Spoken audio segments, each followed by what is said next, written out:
Hello students, आज की class में हम मेथड्स ऑफ राइजर डिजाइन पढ़ने वाले हैं। चलिए देखते हैं मेथड्स ऑफ राइजर डिजाइन। तो राइजर डिजाइन के मेथड्स को देखने के पहले हम देखते हैं कि ऑब्जेक्टिव क्या होता है राइजर डिजाइन का। तो सबसे इंपॉर्टेंट जो ऑब्जेक्टिव होता है हमारे राइजर डिजाइन का, वो होता है कि हमारा राइजर देर से सॉलिडिफाई हो कास्टिंग के कंपैरिजन में। इसका मतलब riser must solidify after the solidification of casting. यानी जो हमारा राइजर है वो देर से सॉलिडिफाई हो। Riser must solidify riser must solidify after the solidification of casting. After the solidification of casting. अगर हमारा राइजर कास्टिंग के बाद सॉलिडिफाई होगा तो क्या होगा? उस केस में हम देखेंगे सॉलिडिफिकेशन टाइम। जो सॉलिडिफिकेशन टाइम होगा वो हमारे राइजर का ज्यादा होगा। Solidification time of riser is more than solidification time of casting. Solidification time of casting. ये पता है हमको कि हमारा कास्टिंग अगर पहले सॉलिडिफाई हो रहा है तभी हमारा जो राइजर है वो मोल्टेन मेटल को भेजेगा हमारे कास्टिंग में, पर्टिकुलरली कंपनसेट करने के लिए लिक्विड और सॉलिडिफिकेशन श्रिंकेज को। उसके बाद हम देखते हैं कूलिंग कैरेक्टरिस्टिक क्या होता है यहां पे। कूलिंग कैरेक्टरिस्टिक बेसिकली रेशियो होता है सरफेस एरिया टू वॉल्यूम का। कूलिंग कैरेक्टरिस्टिक रेशियो होता है हमारे सरफेस एरिया टू वॉल्यूम का। सरफेस एरिया ये बताता है कि कितना जल्दी हमारा कोई भी कास्टिंग सॉलिडिफाई हो रहा है, और वॉल्यूम बताता है कि कितना हीट कंटेंट है हमारे पर्टिकुलर कास्टिंग में। तो जो कूलिंग कैरेक्टरिस्टिक होना चाहिए उसमें हमारा राइजर जो है वो देर से सॉलिडिफाई होना चाहिए। तो ऐसा हम लिख सकते हैं यहां पे cooling characteristic of riser. Cooling characteristic of riser is less than cooling characteristic of casting. Cooling characteristic of casting, right. अब सबसे इंपॉर्टेंट है कि जो हमारा राइजर है उसका शेप कैसा होना चाहिए। तो देखते हैं, ये हमारा मोल्ड कैविटी हो गया और यहां हमें मान लीजिए राइजर प्लेस करना है। तो अगर हम बात करें स्फीयर की तो स्फीयर कुछ इस तरह से दिखाई देगा। चलिए, अगर यहां पे हम लोग स्फेरिकल राइजर अगर प्लेस करते हैं तो वो कुछ इस प्रकार दिखाई देगा। स्फीयर क्यों हम यूज करना चाहते हैं? क्योंकि आइडियली जो surface area by volume ratio होता है वो मिनिमम स्फीयर के केस में होता है। For a given volume surface area is minimum for sphere के लिए एक पर्टिकुलर गिवन वॉल्यूम में सबसे कम सरफेस एरिया होता है, यानी मिनिमम सरफेस एरिया होता है। तो आइडियली हमको राइजर के लिए स्फीयर को यूज करना चाहिए, क्योंकि हमको कम सरफेस एरिया चाहिए। कम सरफेस एरिया रहेगा तो हीट ट्रांसफर कम होगा, इसका मतलब जो हमारा राइजर है वो देर से सॉलिडिफाई होगा। लेकिन यहां पे एक इशू आता है। जैसे मान लीजिए ये हमारा स्फीयर है, इसमें भी जो सॉलिडिफिकेशन होगा वो चारों तरफ से होगा, ऐसे इस तरह से। यानी पहले ये वाला एरिया इसका सॉलिडिफाई हो जाएगा, ये पर्टिकुलर एरिया जो हम लोग देख रहे हैं ये पहले सॉलिडिफाई होगा, उसके बाद फिर अंदर धीरे धीरे एरिया सॉलिडिफाई होना स्टार्ट होगा। ये पर्टिकुलर पोर्शन यहां पे भी बच जाएगा जिसे हम लोग हॉट स्पॉट बोलते हैं। जैसा कि हम लोगों ने लास्ट क्लासेस में डिस्कस किया है, हॉट स्पॉट। इस हॉट स्पॉट के कारण यहाँ पे ये जो कैविटी है वो बहुत देर में सॉलिडिफाई होगी, जिसके कारण यहाँ पे कुछ डिफेक्ट्स क्रिएट होंगे। कैविटी होने के कारण यहाँ पे डिफेक्ट्स क्रिएट होंगे, तो ये कास्टिंग जो होगी हमारी साउंड कास्टिंग नहीं होगी। इसी कारण से हम लोग स्फेरिकल शेप को राइजर के लिए यूज नहीं करते हैं, हम लोग सिलिंड्रिकल शेप को यूज करते हैं। आइडियली तो स्फीयर यूज होना चाहिए, लेकिन स्फीयर में ये दिक्कत होती है, हॉट स्पॉट की दिक्कत होती है, और थोड़ा सा मैन्युफैक्चरिंग में भी थोड़ा दिक्कत आती है ये सिलिंड्रिकल शेप बनाने में। दैट्स वाई हम लोग सिलिंड्रिकल शेप यूज करते हैं। अब चलिए देखते हैं मेथड्स ऑफ राइजर डिजाइन। तो सबसे पहले जो जनरल मेथड एक हम यूज करते हैं राइजर डिजाइन के लिए,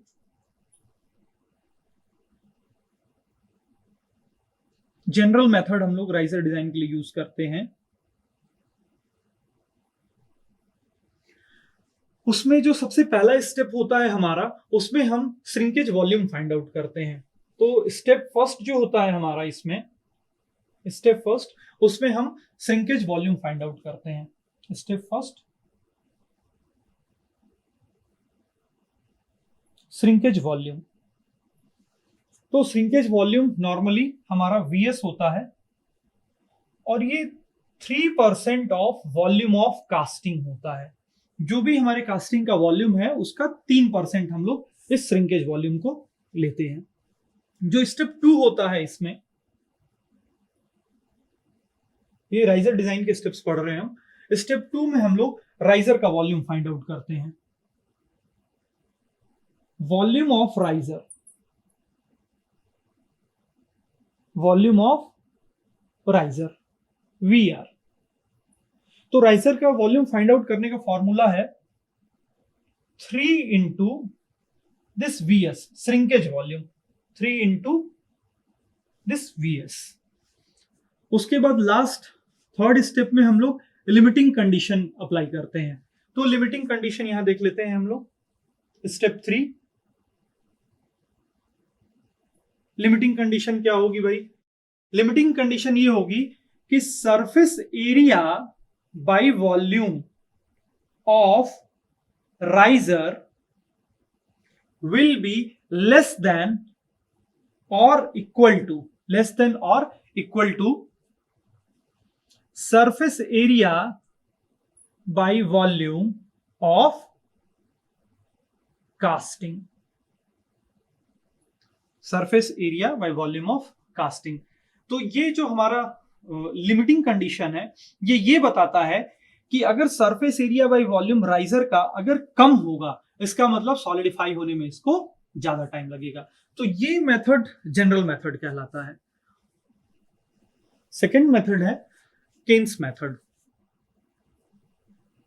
इसे हम केन्स फॉर्मूला भी कहते हैं। केन्स मेथड से बेसिकली हम कोई भी जो हमारी कास्टिंग फाइनली जो प्रिपेयर होती है, इससे हम ये पता लगाते हैं कि वो कास्टिंग हमारी साउंड कास्टिंग है या डिफेक्टिव कास्टिंग है। तो इसमें हम लोग फ्रीजिंग रेशियो फाइंड आउट करते हैं। तो देखते हैं फ्रीजिंग रेशियो क्या होता है। फ्रीजिंग रेशियो का फॉर्मूला होता है surface area by volume of casting divided by surface area by volume of riser। जैसा कि हम सब जानते हैं कि राइजर में हम लोग क्या कोशिश करते हैं कि सरफेस एरिया हमारा कम से कम हो, यानी यहां पे जो सरफेस एरिया हम चाहते हैं राइजर का वो कम हो। जब ये सरफेस एरिया हम कोशिश करेंगे कि कास्टिंग से अगर कम हो, इसका मतलब जो फ्रीजिंग रेशियो आएगा हमारा वो नॉर्मली ग्रेटर देन 1 रहेगा। जो फ्रीजिंग रेशियो हमारा आएगा वो ग्रेटर देन 1 रहेगा। अब इसमें एक पर्टिकुलर इक्वेशन है, वो हम लोग देख लेते हैं। इक्वेशन है हमारा x, जिसकी मदद से हम लोग फ्रीजिंग रेशियो फाइंड आउट करते हैं। a divided by y minus b plus C। यहां पे x जो होता है हमारा, यहां पे x हमारा फ्रीजिंग रेशियो है, ये वाला x is our freezing ratio. उसके बाद ये जो y है, y is the ratio of volume of riser by volume of casting. उसके बाद जो a, b और c है ये कांस्टेंट है। a, b, c are constants.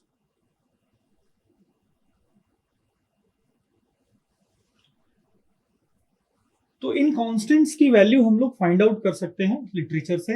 मैं स्टील कास्टिंग की वैल्यू बता देता हूं। अगर स्टील कास्टिंग हम लोग कर रहे हैं तो उसके लिए फॉर स्टील कास्टिंग अगर हम बात करें फॉर स्टील कास्टिंग के लिए जो कांस्टेंट्स होते हैं उसमें ए की वैल्यू 0.1 होती है, बी की वैल्यू 0.03 होती है और सी की वैल्यू नॉर्मली 1 के बराबर होती है। नॉर्मली हम ये जो कांस्टेंट्स हैं इनके भी नाम होते हैं।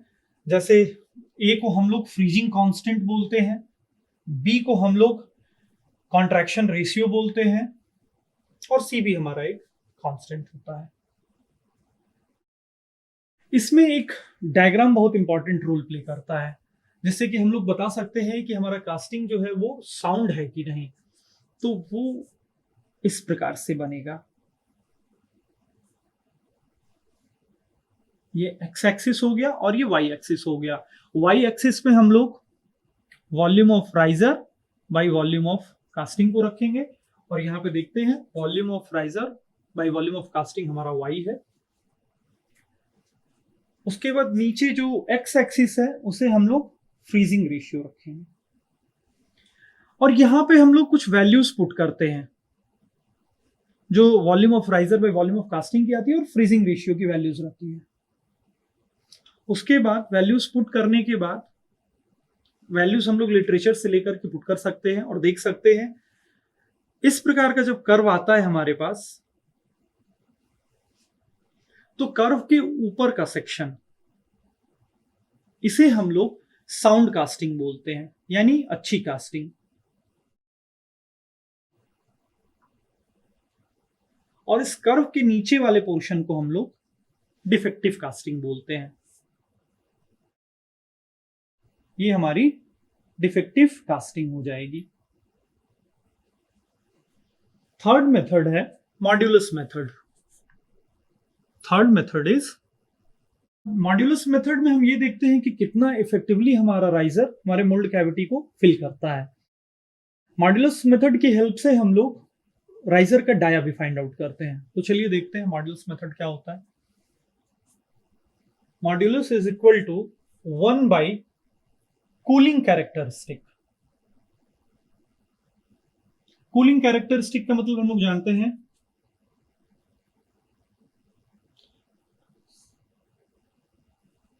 कूलिंग कैरेक्टरिस्टिक का मतलब होता है 1 बाई कूलिंग कैरेक्टरिस्टिक का मतलब होता है surface area by volume.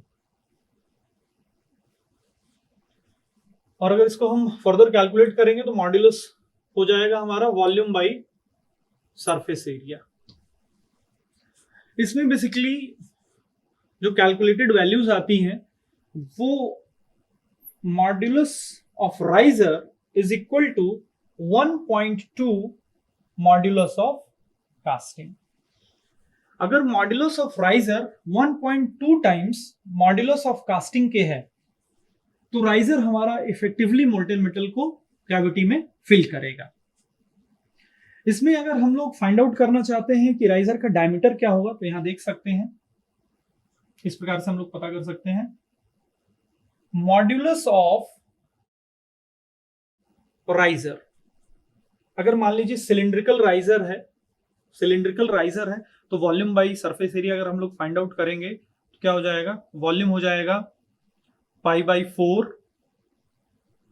D square, pi R square H होता है, pi by 4 D square into H. उसके बाद सरफेस एरिया अगर हम लोग फाइंड आउट करेंगे तो सरफेस एरिया हमारा हो जाएगा 2 पाई आर एच, यानी पाई डी एच कह सकते हैं, pi D H. H will get cancelled out in numerator and denominator, D भी कैंसिल हो जाएगा न्यूमरेटर डिनोमिनेटर में एक एक, और पाई भी कैंसिल हो जाएगा। तो फाइनली हमारे पास जो मॉड्यूलस राइजर का बचेगा वो बचेगा d/4, जो कि एग्जैक्टली आएगा 0.25d। लेकिन हम लोग इसे कैलकुलेटिव पर्पज से 0.2d लेते हैं, 0.2d। तो मॉड्यूलस ऑफ राइजर हो गया हमारा 0.2d। इसको मैं यहां पे इक्वेट कर सकता हूं मॉड्यूलस ऑफ राइजर से। देखिए, modulus of riser is equal to 1.2 modulus of casting is equal to 0.2d। अब यहां से मैं d फाइंड आउट कर सकता हूं। d is equal to 1.2 divided by 0.2 into modulus of casting, means जो मॉड्यूलस ऑफ कास्टिंग होगा हमारा, modulus of casting that will be equal to d/6। Modulus of casting will be d/6। Modulus of riser तो हम लोगों ने देख लिया था कि वो 0.2d के बराबर है, और यहाँ पे हम लोगों ने मॉड्यूलस ऑफ कास्टिंग भी देख लिया d/6, या हम कहें d कितना होता है 6 times of the modulus of casting. तो इस प्रकार से स्टूडेंट्स हमने 3 मेथड्स देखे मेथड्स ऑफ राइजर डिजाइन में। पहला जनरल मेथड देखा, दूसरा केन्स मेथड देखा, और तीसरा मॉड्यूलस मेथड देखा। That's all for today's class. Thank you.